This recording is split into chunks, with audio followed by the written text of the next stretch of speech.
Once upon a time, in the lively town of Amufia, there was a young seamstress named Neka. She was the youngest of 4 sisters, all of whom were admired for their striking beauty and curvy figures. But Neka was different. Slim and delicate, with a quiet strength often overlooked. While her sisters basked in the attention of admirers and the praise of their mother, Neka struggled with feelings of inadequacy, wishing to be seen for more than her modest frame. She yearned for acceptance and recognition, but never got any. One day, Neka was making a dress for one of her clients in her workshop. Neka's fingers moved quickly over the colorful fabric she was sewing, her needle weaving in and out with practiced precision. She was so focused on the fabric that she didn't even hear her sister Ogochi enter the room. "Neka, you haven't seen anything. Just wait till you hear," Ogochi said with a smirk, her voice cutting through the quiet rhythm of the sewing machine. Neka paused, sighing softly to herself, and looked up at her sister's reflection in the cracked mirror leaning against the wall. "What is it this time, Ogochi?" she asked, feigning a calmness she didn't feel. Her sister always seemed to find something to tease her about. Even now, Neka could see Ogochi's exaggerated sway as she walked, her hand resting on her hip as if to emphasize the curves she was so proud of. "Oh, Neka, you'll never believe it. Mama and Ani Chinyur just came back from the market, and guess what all the traders were talking about? My new Ankara skirt. One woman even called me the pride of Amufia." Ogochi did a dramatic twirl, her wide hips and round backside swaying as she turned. "Can you imagine?" Neka forced a polite smile and nodded. "Yes, Ogochi, I can imagine. After all, you remind me every day," she muttered under her breath, though Ogochi didn't hear it. Ogochi was used to hearing praise and compliments wherever she went, and she took it all as her due. After all, she and her sisters Ngozi and Amara were all blessed with the kind of curvy figures that turned heads and drew whispers in their small town. Neka, however, was the odd one out, the only one with a slim figure and hips as narrow as a boy's.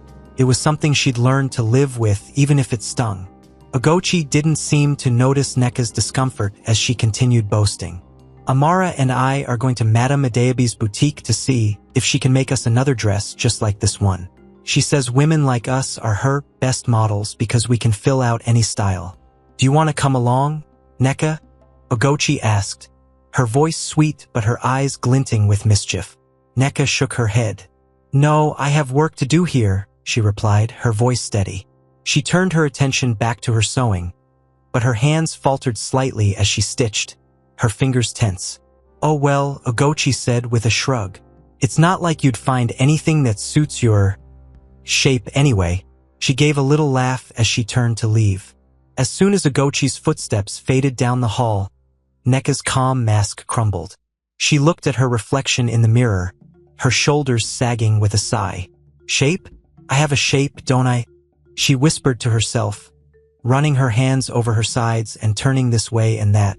But no matter how she looked at herself, she couldn't ignore the fact that she had none of the curves that seemed to bless her sisters.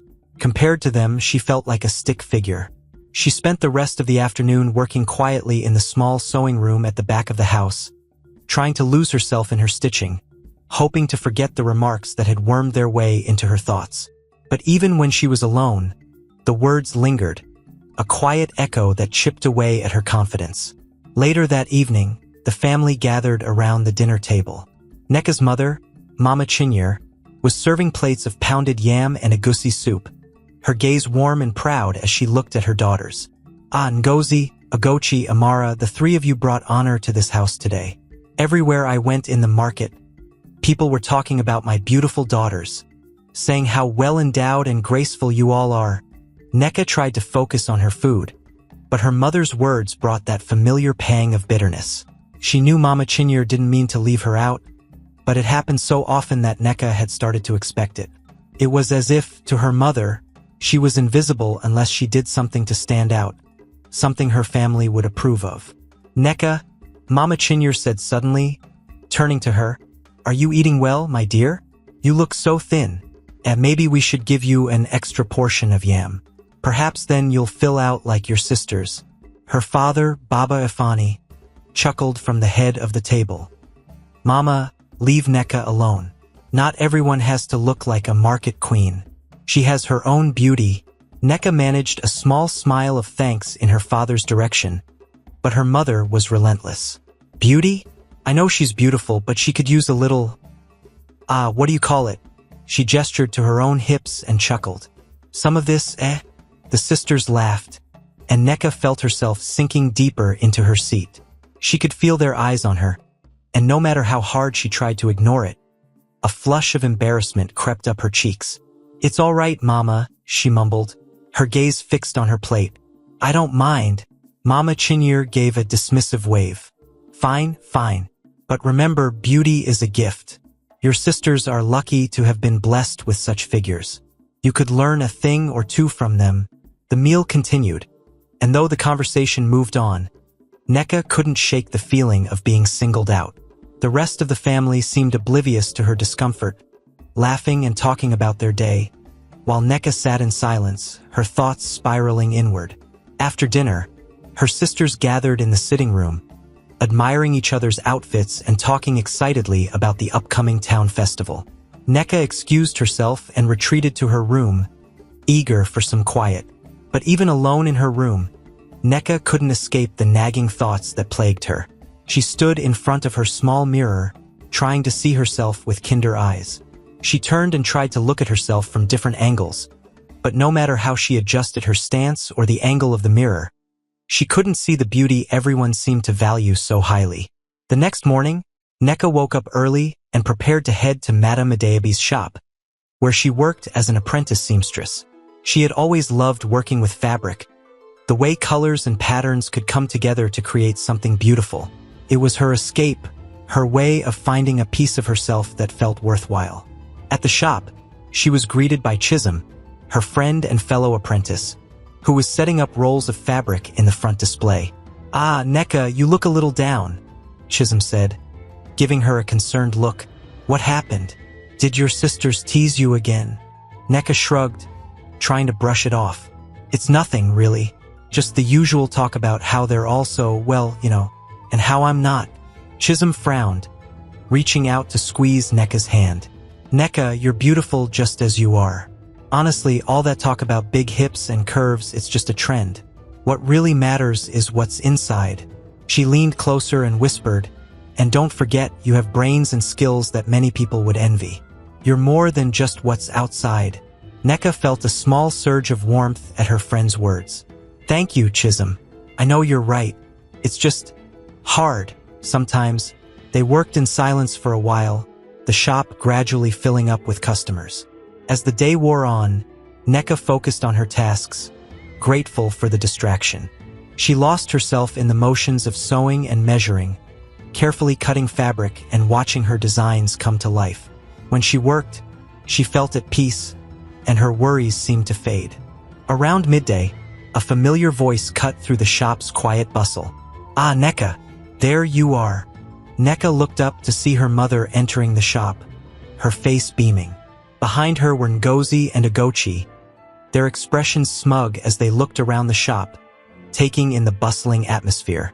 Neka, my dear, your sisters need some new dresses for the festival next week, Mama Chinyere announced, glancing pointedly at Madame Adeabi, who nodded with a warm smile. Of course, Madame Chinyere.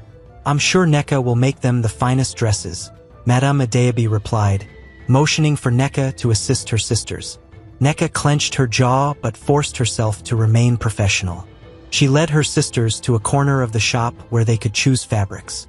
As they browsed, Ngozi leaned closer and whispered, Neka, maybe one day you'll get some curves if you eat more. Then you won't have to hide here in the back. Sewing like a little mouse, Neka bit her lip, refusing to take the bait. She knew they didn't mean to be cruel, but the words stung all the same. As the afternoon wore on, Neka helped them select fabrics and take their measurements, forcing herself to remain polite. When they finally left, she let out a long sigh, feeling drained. Are you all right? Chisholm asked, coming over to help clean up the fabric her sisters had left behind. Neka nodded, though her expression was weary. I will be. One day, maybe, I'll learn to ignore them. Chisholm gave her a reassuring smile. You don't have to change for anyone, Neka. Remember that. As Neka walked home that evening, her thoughts returned to her family's words, the way they saw her as different, as somehow less. But somewhere deep inside, a small voice reminded her of her worth. It was faint, like a whisper in the wind, but it was there, and she decided that, no matter what anyone said, she would hold on to it. Neka woke up before dawn, her head buzzing with determination. Today would be different, she told herself. She'd spent most of the night lying awake, thinking about her sisters, her mother's comments, and her own feelings of inadequacy. But instead of despair, a strange resolve had crept over her. "I'll do something about it," she whispered, as though saying the words out loud would make her stronger. She began her day early, slipping quietly out of her room so she wouldn't wake her sisters. Neka gathered ingredients from the kitchen: yam, beans, and palm oil. She had heard somewhere that if she ate enough, she could start gaining the weight that would make her hips wider, her figure fuller. She wasn't sure if it would work, but she was desperate enough to try anything. As the sun rose, Neka sat alone in the corner of the kitchen, eating with determination. Bite after bite, she pushed herself, even when her stomach protested. By the time she finished, she felt uncomfortably full, her belly stretched and aching. But she had a strange sense of satisfaction, like this was a step forward. Her mother, Mama Chinyere, soon entered the kitchen, surprised to find Neka already up and eating. "Neka, you're up early," her mother remarked, eyeing the empty plates with a raised brow.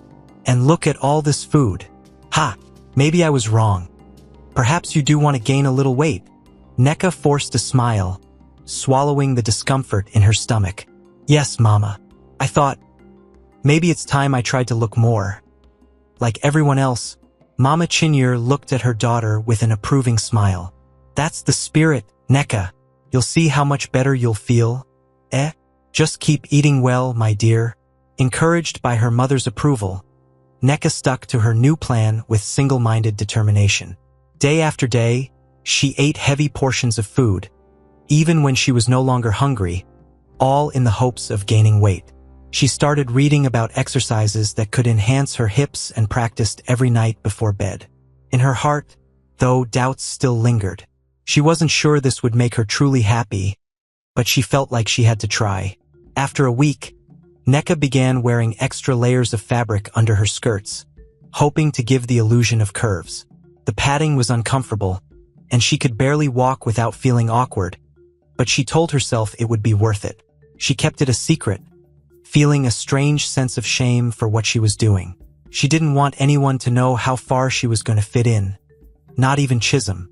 But her efforts hadn't gone unnoticed. One day, as she was adjusting the padding in the mirror at the seamstress shop, Chisholm walked in unexpectedly. "Neka, what are you doing?" Chisholm's eyes were wide with shock and concern as she looked at Neka's layered skirts. Neka froze, her face turning red.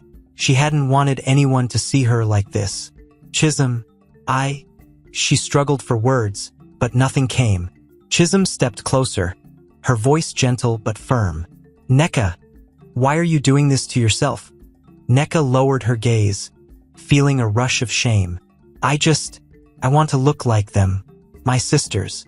Everyone admires them. Even Mama is always saying how beautiful they are, how well they fit in." Her voice was barely a whisper, choked with frustration. Chisholm shook her head, placing a hand on Neka's shoulder. "But Neka, do you really think this will make you happy? Forcing yourself to be something you're not?" "I don't know," Neka replied, swallowing hard. "But I'm tired of feeling like I don't belong. I just want people to notice me."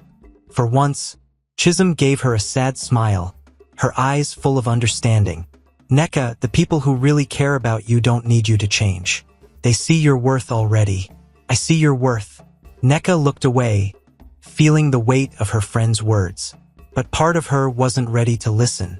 She'd already gone so far, put in so much effort. She couldn't back down now. A few days later, an opportunity came for Neka to put her new look to the test. The annual town festival was just around the corner, and the marketplace was buzzing with excitement. There would be music, food, dancing, and, of course, the chance for everyone to show off their finest attire. For Neka, this was her chance to shine, or so she hoped. She spent days preparing, sewing herself a fitted skirt with vibrant patterns, carefully adjusting the padding to create a more curvaceous look. She wanted to make sure no one would see through her illusion. It wasn't just a festival. It was her moment to prove, at least to herself, that she could stand beside her sisters and be noticed. When the day of the festival arrived, Neka's sisters were delighted by the festivities and the attention they received. As they walked through the marketplace together, the crowd parted for them, and men glanced admiringly in their direction. Neka walked alongside her sisters, feeling a sense of pride she'd never felt before.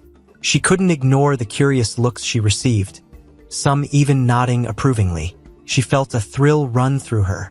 But just as she was starting to enjoy the moment, something unexpected happened. One of the market women, a family friend named Auntie Nkechi, pulled her aside and gave her a strange look. "Neka, my dear, you look different today. Have you been eating more?" Auntie Nkechi's eyes traveled over her figure, curiosity flickering across her face. Neka forced a smile, trying to sound casual. "Ah, yes, Auntie. I've been trying to." She shrugged, hoping to brush it off, but her cheeks burned with embarrassment. Auntie Nkechi narrowed her eyes, her expression skeptical. Well, it's good you're taking care of yourself. But be careful.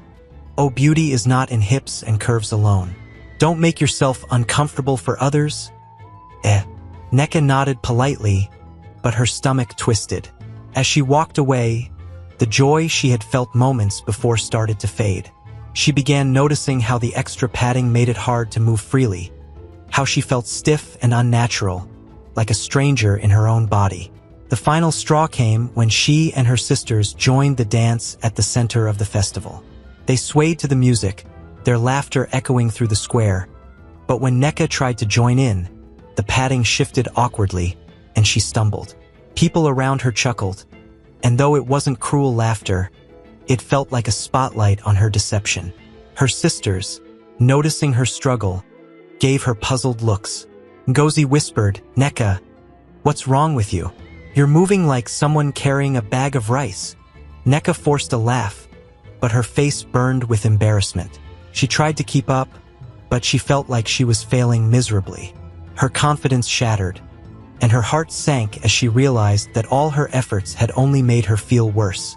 As the evening wore on, she found herself slipping away from the festivities, unable to face the crowd any longer. She felt foolish and humiliated, like she'd betrayed herself just to fit into a mold that wasn't meant for her. She walked alone, away from the noise, until she found a quiet spot by the river on the edge of town. Sitting there, staring at her reflection in the water, Neka felt a mixture of anger and sadness. She thought of all the hours she had spent trying to become something she wasn't, of the discomfort and shame that came with hiding her true self. And for what? To gain the approval of people who only valued her for superficial things? Neka! She looked up to see Chisholm, who had followed her from the festival. Her friend's face was filled with concern as she approached and sat beside her. "Neka, why did you leave? I was looking everywhere for you," Chisholm said gently, wrapping an arm around her friend's shoulders. Neka sighed, feeling the tears that had been building up finally spill over. I tried so hard, Chisholm. I did everything I could to look like them, to be like them. But in the end, I just felt empty." Chisholm nodded, her gaze kind and understanding. "That's because you were doing it for the wrong reasons, Neka. You were trying to be someone else, not yourself. I just wanted to feel like I belonged," Neka whispered, her voice trembling. "But maybe I was wrong." Chisholm squeezed her shoulder. "Neka, you do belong. But you need to find your own way to stand out, not by copying your sisters, but by being who you truly are. You're already special. You just have to see it for yourself." For the first time, Neka felt a spark of something she hadn't felt in a long time. Hope. Maybe Chisholm was right. Maybe she didn't need to change herself to be noticed. Maybe, just maybe, she could find her own way to shine. As they walked back to the festival together, Neka felt a strange sense of lightness. She was still unsure of what her path would be, but she knew one thing. She was done pretending. It was time to start discovering her true self, however long it took. And for the first time, that idea didn't scare her. It filled her with a quiet strength she hadn't known she had. The days after the festival felt strangely peaceful for Neka. She stopped fussing over her appearance and let go of her obsession with trying to fit into a mold that didn't suit her. She focused on her work at Madame Adeaby's seamstress shop, pouring her energy into each stitch, each design. There was something fulfilling about creating beautiful clothes, and for the first time, she felt herself genuinely enjoying her craft. It was during one of these quiet mornings at the shop that Neka noticed a small, folded note on her work table. Her name was written on it in careful, neat handwriting. Confused, she glanced around, but the shop was empty. Chisholm was out running errands, and Madame Adeaby was in the back room. She opened the note, her heart racing with curiosity. Neka, I've watched you work from afar, and I admire your quiet strength and patience.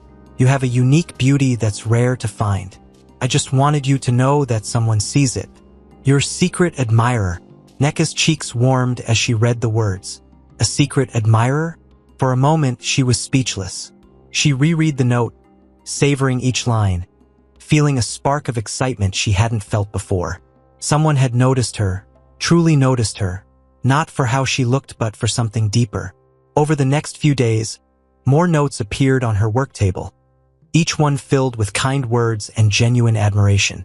The mysterious admirer praised her skills, her creativity, and the way she carried herself with grace, even when she felt overlooked. Neka found herself smiling more often, her heart light with the thought that someone valued her for who she was. Finally, one afternoon, as she was hemming a dress, a young man entered the shop. He was tall and lean, with gentle eyes and a warm smile. Neka recognized him from the town square. Chinedu, a quiet, bookish young man who often visited the shop to bring Madame Adeaby books for her children. Chinedu cleared his throat, looking slightly nervous. "Good afternoon, Neka," he greeted, his voice soft. I hope I'm not interrupting." Neka looked up, surprised. "Oh no, Chinedu, not at all. How can I help you?" Chinedu hesitated, his gaze shifting to the floor. "Actually, I came to see you." He pulled a small note from his pocket and placed it on her work table, meeting her eyes with a shy smile. "I think it's time I stop hiding behind these notes." Neka's eyes widened as she realized what he meant. You're the one who's been writing to me?" He nodded, rubbing the back of his neck. "Yes, I wanted to tell you in person, but I wasn't sure how. You see, Neka, I've admired you for a long time. The way you work, the way you carry yourself. It's inspiring." Neka felt her cheeks flush, but this time, it wasn't from embarrassment. It was from a warmth that spread through her at his words. No one had ever spoken to her this way before, and it felt both thrilling and humbling. Chinedu continued, his gaze earnest. "I know it might seem strange, but I've seen you struggle, trying to fit in with everyone else. And I just wanted you to know that, to me, you're perfect as you are. You don't need to change a single thing." His words lingered in the air, gentle and sincere, and Neka felt tears prickling at the corners of her eyes. She blinked them back, smiling up at him. "Thank you, Chinedu. That means more to me than you could know." They talked for a while longer, sharing stories about their lives and dreams. Neka found herself opening up to him in ways she hadn't with anyone else. Chinedu listened with genuine interest, his attention focused on her, as if she were the most fascinating person in the world. After he left, Neka felt a renewed sense of confidence. She hadn't just gained a friend. She had found someone who saw her worth beyond appearances. She decided right then to focus on what truly mattered to her, her work, her talents, and the people who appreciated her for who she was. As the days passed, Neka poured herself into her work with a fresh passion. Her designs grew bolder, her stitches more intricate, and her confidence shone in every piece she created. Madame Adeaby noticed the change and encouraged her to enter a regional fashion competition coming up in a few weeks. "Neka, you have a gift," Madame Adeaby said one afternoon, watching as Neka carefully embroidered a dress. You should share it with the world. Why don't you enter the competition? You have nothing to lose and everything to gain. At first, Neka hesitated, unsure if she was ready to put herself out there. But Chinidu's words echoed in her mind, filling her with a quiet strength she hadn't felt before. She could do this. She could show the world who she was. Not as the sister who didn't fit in, but as Neka, a skilled seamstress with her own unique voice. She spent late nights working on her entry, designing a dress that captured her journey. Simple yet elegant, with touches of bold colors that symbolized her growth and newfound confidence. It was a dress unlike anything she'd ever made, a reflection of her true self. When the day of the competition arrived, Neka felt a mixture of excitement and nervousness. Chinidu was there to support her, his presence steady and reassuring. As she presented her dress to the judges, she held her head high, feeling a sense of pride and belonging she had never experienced before. The judges praised her work, admiring the originality and craftsmanship. Neka didn't win first place, but she earned a well-deserved second, and the audience's applause felt like a victory in itself. For the first time, she was seen for her talents, her hard work, and her courage, not her appearance. Her family, including her sisters, were in the crowd, and as she looked out at them, she saw something new in their eyes: respect. Even her mother, who had always urged her to be more like her sisters, seemed to recognize her daughter's unique beauty for the first time. When the applause faded, Chinidu approached her, his smile proud and warm. "Neka, you were amazing. You did it. I knew you could." Neka laughed, feeling light and free. "Thank you, Chinidu. I never thought I could feel this way, like I belong." He took her hand, giving it a gentle squeeze. "You've always belonged, Neka. You just needed to see it for yourself." And in that moment, Neka realized he was right. She didn't need to change who she was to fit in or to be noticed. She was enough, just as she was, and her worth had been there all along, waiting for her to embrace it. With a heart full of gratitude and newfound self-acceptance, Neka stepped forward into a future that finally felt like her own. After the competition, Neka's life took on a new rhythm, one that felt truer and freer than she had ever known. Winning second place had lit a fire inside her, and for the first time, she felt the courage to embrace her own path. Her family, especially her sisters, had taken notice of her success, and even though they still teased her from time to time, their tone was softer, with an undercurrent of admiration that hadn't been there before. In the days following the competition, Madame Adeabi promoted Neka from apprentice to junior seamstress, giving her more responsibility around the shop. The older seamstresses now treated her with respect, often consulting her on designs, and Madame Adeabi herself began encouraging her to take on more clients. Neka relished the change. Her confidence grew with each new dress, each happy customer. One afternoon, Madame Adeabi called her over after the shop had quieted down. "Neka, you have a gift with fabric and design," she said, smiling warmly. "Your work stands out because you put your heart into it. You should think about building a collection. Pieces that reflect your own style and creativity." Neka was taken aback. "A collection? Me?" She laughed nervously. "Madam, I don't know if I'm ready for that." "Nonsense. You're more than ready," Madame Adeabi insisted, waving away Neka's doubts. "People are already noticing you. Give them more reasons to." Neka mulled over Madame Adeabi's words that night. The idea of designing a collection thrilled her, but it also scared her. Could she really do it? She had spent so long living in the shadows, hiding her talents and trying to conform to others' expectations. But this was different. This was a chance to make something truly her own. Encouraged by Madame Adeabi's faith in her, Neka began spending every free moment working on her collection. She sketched out designs late into the night, letting her imagination guide her. She played with vibrant colors, bold patterns, and silhouettes that expressed her own spirit, pieces that were elegant yet simple, strong yet understated, much like herself. Chinidu was a constant source of support, dropping by the shop to see her progress and listening as she described her ideas. One evening, as they sat together in the shop after closing hours, Neka showed him a sketch she had been working on. "It's beautiful, Neka," Chinedu said, admiring the intricate patterns she had drawn. "You have a way of making fabric come alive." Neka felt a warm blush rise to her cheeks. "Thank you, Chinedu. I want these pieces to mean something, to be more than just clothes. I want people to feel confident and strong when they wear them, like they're wrapped in a piece of themselves." He nodded thoughtfully. "You've come so far, Neka. I remember when you first started, how much you doubted yourself. But look at you now." She smiled, a flicker of pride warming her heart. "I never thought I'd get here, but I think maybe I'm starting to believe in myself." As the weeks went by, Neka's collection began to take shape. She crafted each dress with care, pouring her heart and soul into every stitch.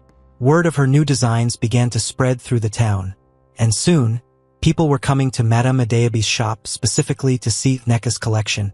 Her sisters, too, had become her unexpected cheerleaders, marveling at her work with newfound respect. One evening, as Neka was putting the finishing touches on her collection, her sister Ngozi came to visit her in the shop. Neka was surprised. While Ngozi had always been the most affectionate of her sisters, she had rarely shown interest in Neka's work before. "Neka, I just wanted to tell you," Ngozi began, her voice soft. "I'm proud of you. We all are." Neka looked up, her eyes wide with surprise. "Ngozi, thank you." Ngozi hesitated, then continued, her gaze downcast. "I know we used to tease you a lot, and maybe we didn't make it easy for you. I'm sorry, Neka. I didn't realize how much it hurt you."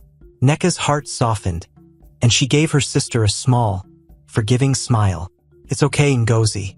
I know you didn't mean it, and besides, it pushed me to become who I am now. So, in a way, I'm grateful." Ngozi gave her a hug, her embrace warm and genuine. "You're amazing, Neka. You're going to go far, I know it." In that moment, Neka felt a sense of closure, a quiet peace that filled the space where her insecurities had once been. Her family's acceptance meant more to her than she'd realized, and she was grateful for their support as she moved forward with her dreams. The night before her collection debut, Neka barely slept, her nerves buzzing with anticipation. She had arranged a small show at the community hall, inviting friends, family, and regular customers from Madame Adeabi's shop. She didn't know if many people would come, but she hoped that those who did would see her vision, her growth. When the evening of the debut arrived, Neka was stunned by the turnout. The hall was filled with familiar faces, all buzzing with excitement. Chinedu was there, standing at the front with a proud smile, and her family had taken seats near the stage, her sisters looking as radiant as ever. Madame Adeabi was beaming, her hands clasped in excitement. As the lights dimmed, Neka took a deep breath, steadying herself. She stepped onto the stage to introduce her collection, her heart pounding with pride and nerves. "Thank you all for being here," she began, her voice trembling slightly but growing stronger as she spoke.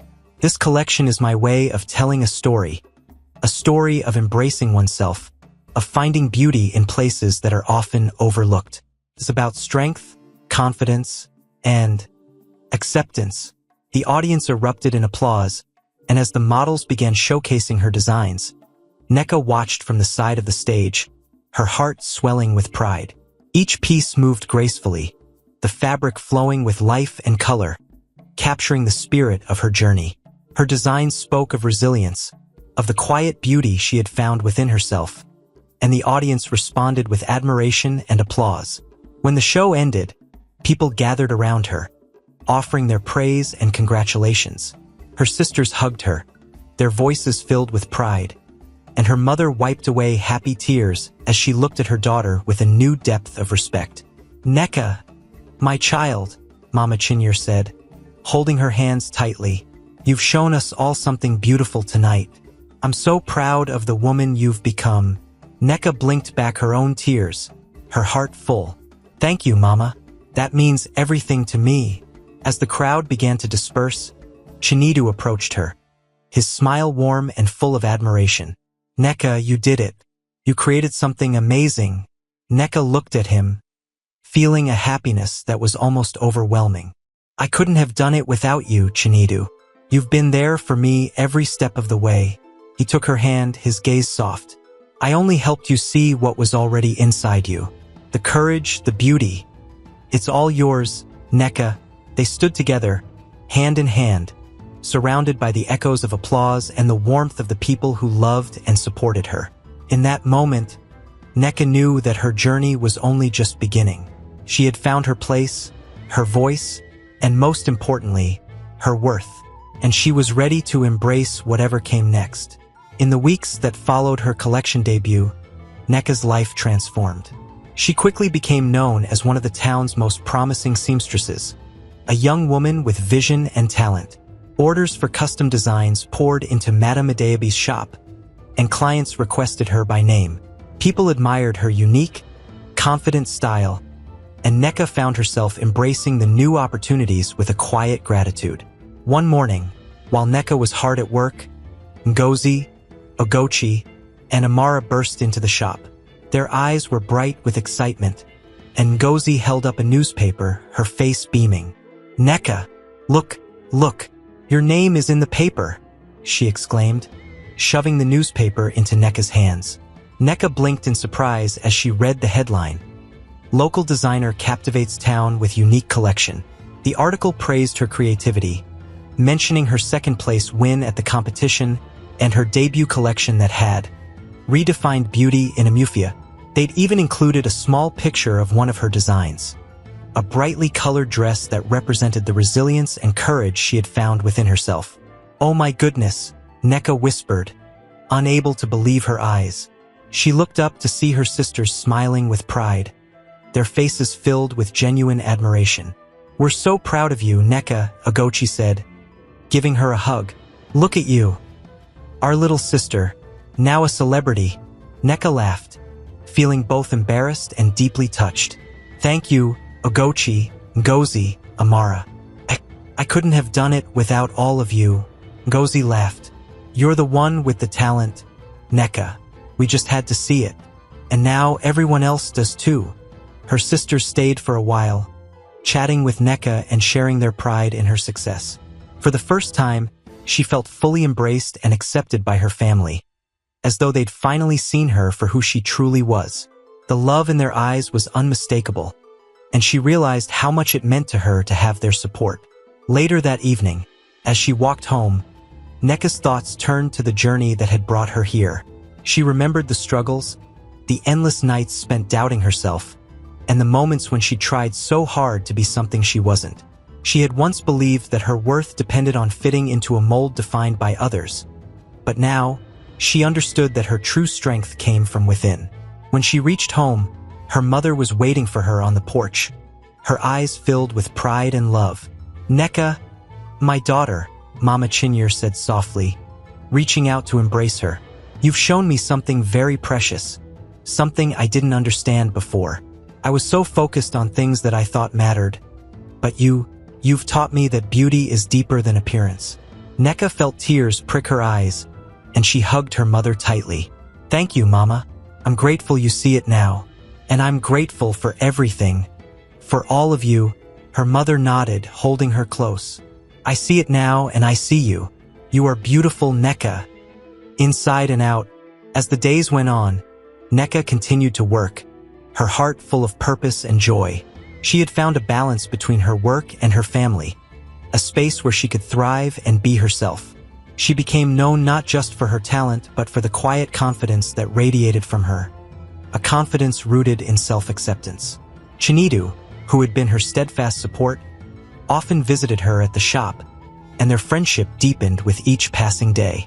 One afternoon, as they strolled through the marketplace together, he turned to her, his gaze thoughtful. "Neka, I have something to ask you," he said, his voice gentle. "Would you ever consider partnering with me? I mean, in life, not just in work." Neka looked up, her heart skipping a beat as she saw the love in his eyes. She had felt it too, the steady, growing bond between them, a friendship that had blossomed into something more. "Yes, Chinidu," she replied softly, her voice filled with warmth. "I would be honored." They walked hand in hand, both feeling the quiet happiness of a future filled with possibility. Neka's journey had brought her not only closer to her dreams, but also to a love built on respect and understanding. And as she looked around at the world she had found her place in, Neka knew she was exactly where she was meant to be, at peace, confident, and truly herself.